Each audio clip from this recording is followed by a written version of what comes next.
తప్పదు ఇక అప్పుడు. అవును. ఆ పని చేయండి. సార్ సార్ మరొక కీలకమైన అంశం దేశ రాజకీయాల్లో కేజ్రీవాల్ చేస్తున్న సంచలన ప్రకటన. 2 రోజుల్లో సీఎం పదవికి రాజీనామా చేసేస్తాను, నిర్దోషిగా నిరూపించేంత వరకు కూడా పదవిలో ఉండను, నేను అగ్ని పరీక్షకు సిద్ధంగా ఉన్నా. అంటే దీన్ని బీజేపీ వారు ఏమంటున్నారు, కాంగ్రెస్ వాళ్ళు ఈవెన్ ఆల్ ఇండియా లెవెల్లో కాంగ్రెస్ ఆమ్ ఆద్మీ పార్టీ మిత్రపక్షాలు, కానీ ఢిల్లీలో మాత్రం ప్రత్యర్థులే. సో ప్రత్యర్థుల వాదన ఏంటంటే, ఒకటి కన్ఫెషన్ ఆఫ్ క్రైమ్ బీజేపీ వాళ్ళు చేస్తున్న మొదటి వాదన. అంటే రాజీనామా చేస్తానని చెప్పడం ద్వారా కేజ్రీవాల్ తన నేరాన్ని అంగీకరించాడు అని. నేరానికి అంగీకరించడం అంగీకరించకపోవడం రాజీనామాకి ఏం సంబంధం?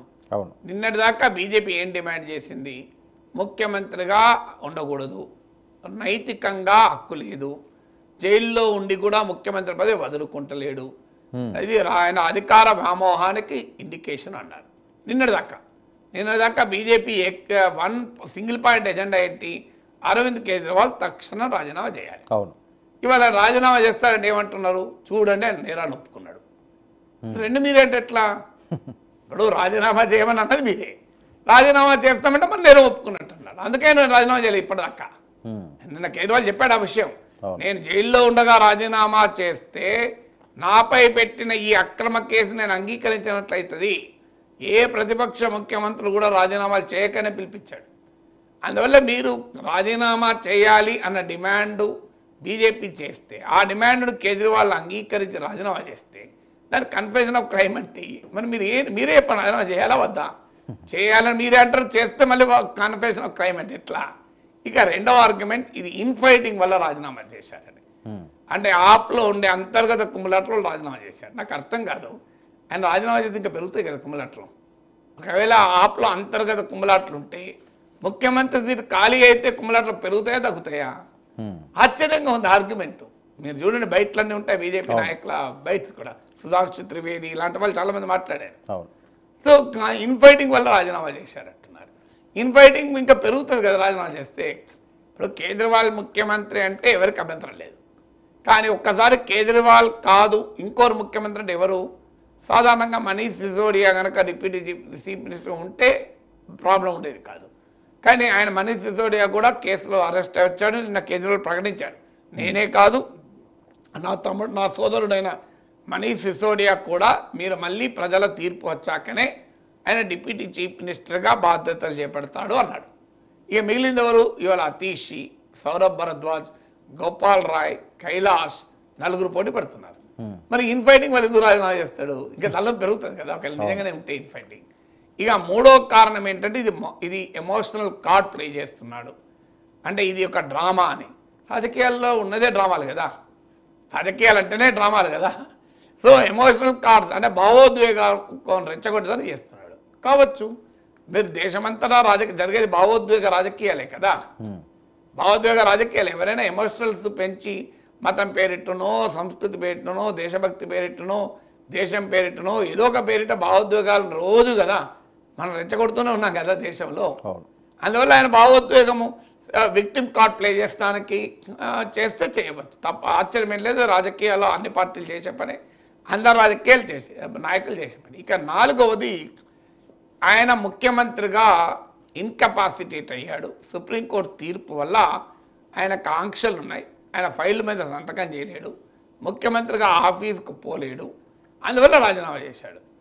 నిజమే, ఆయన సుప్రీంకోర్టు అనేక ఆంక్షలు పెట్టింది. అఫ్కోర్స్ దానిపైన అభిషేక్ సింఘ్వి లాంటి వాళ్ళ వాదన ఏంటంటే 25% సీఎం ఉండడు, 50% సీఎం ఉండడు, సీఎం డిస్కౌంట్ ఉండదు. సీఎంలో ఒక్క ఢిల్లీ లిక్కర్ పాలసీకి సంబంధించిన ఫైళ్ళు మినహా మిగతా ఫైల్ ఏవైనా సంతకం పెట్టవచ్చు అని ప్రముఖ లాయర్ అభిషేక్ సింఘ్వి వాదన.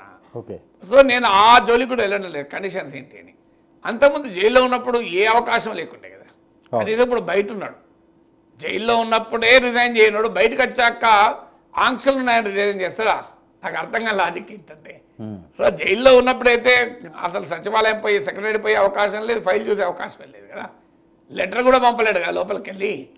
అలాంటప్పుడు జైల్లోనే ఉండి ముఖ్యమంత్రిగా కొనసాగిన వ్యక్తి బయటకు వచ్చాక ఆంక్షలు ఉన్నాయని రాజీనామా చేస్తారా? స్కోపే లేదు కదా కారణం రీత్యా. ఇక ఐదవది, ఆయన మీద రాజీనామా చేసిందంటే కేజ్రీవాల్ మరి దేని కొరకు రాజీనామా చేశాడు? ఇది ఒక ఎన్నికల ఎత్తుగడగా చేస్తున్నాడు. చేసుకోవచ్చు, కాదని అన్నాడు. డెఫినెట్గా ఎన్నికల ఎత్తుగడలే.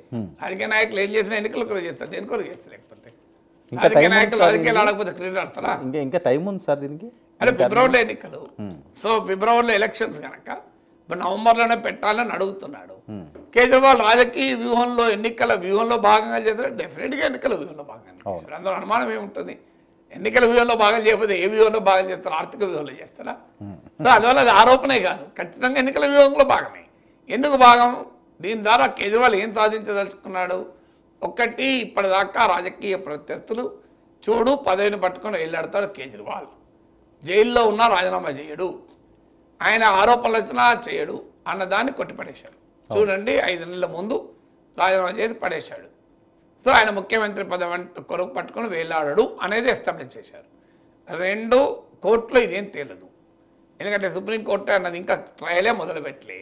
2 ఏళ్ళైనా ట్రయల్ మొదలు పెట్టించడానికి కూడా ఈడీ సిబిఐ సిద్ధంగా లేవు. ఇప్పుడు కేసు విచారణకు సిద్ధంగా లేరు వాళ్ళు. ఎందుకు సిద్ధంగా లేదంటే మెటీరియల్ లేదు. ఓకే, ఇప్పుడు మనీ ట్రయల్ ఉండాలి కదా, డబ్బు కేజ్రీవాల్ అకౌంట్ పడ్డట్టు. సో బట్ ఏదున్నా ఈ ట్రయల్ ఇవాళ తీరదు.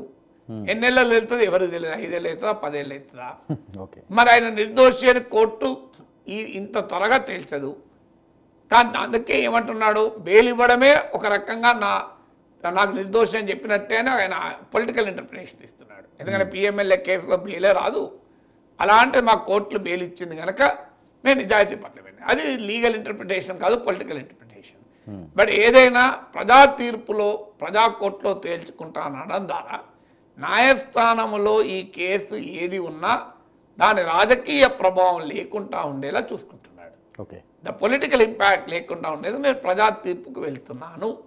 అది కూడా దానికి అగ్ని పరీక్ష అని పేరు పెట్టాడు. అంటే మోడీ భారతీయ జనతా పార్టీకి నచ్చే భాష, అందువల్ల ఆయన తెలివిగా సీతమ్మ తల్లి అగ్ని పరీక్షను అనే పదం వాడాడు. సో ఎందుకంటే అది భారతీయుల సెంటిమెంట్ కదా అగ్ని పరీక్ష అంటే.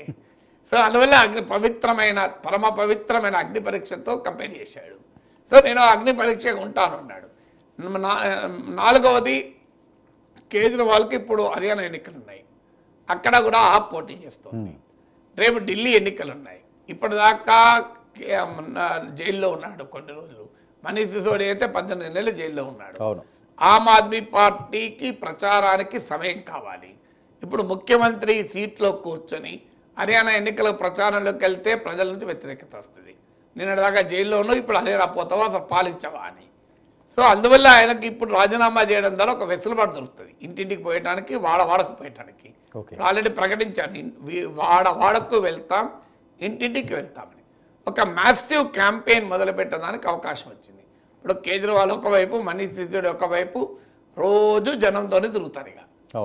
అందువల్ల ఇక 5వది, ఇదొక అవినీతి పార్టీ. ఆమ్ ఆద్మీ పార్టీ అవినీతికి వ్యతిరేక ఉద్యమంతో మొదలై అవినీతిలో కూరుకుపోయిందని ఇమేజ్ ఉంది. అది నిజం కాదు, మా పైన రాజకీయ కక్షతో పెట్టారు అని ఎస్టాబ్లిష్ చేసుకోవడానికి కూడా రాజీనామా చేశాడు. అందువల్ల ఇది ఎన్నికల్లో వ్యూహం కొరకు అంటే ఖచ్చితంగా వ్యూహం కొరకు, అనుమానమే లేదు. ఎందుకంటే రాజకీయాల్లో ఉండేది